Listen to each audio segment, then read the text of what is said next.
If you're unable to log into your Chime account, these are the troubleshooting steps that you can do. Ensure that you are using the correct email address and password. If you forgot your password, you can reset it via the Chime app or website by providing your email and the last four digits of your SSN. Make sure that your device has stable internet connection, so disable any VPNs or proxies that may interfere with authentication. And ensure that your Chime app is updated to the latest version from your device app store. Outdated apps can have bugs to prevent login. You can also clear the cache and reinstall it.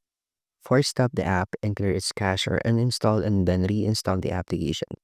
If you're using a web browser, you can clear your browser's cache and cookies or try a different browser. And confirm that your device date and time settings are accurate, as discrepancies can cause authentication errors.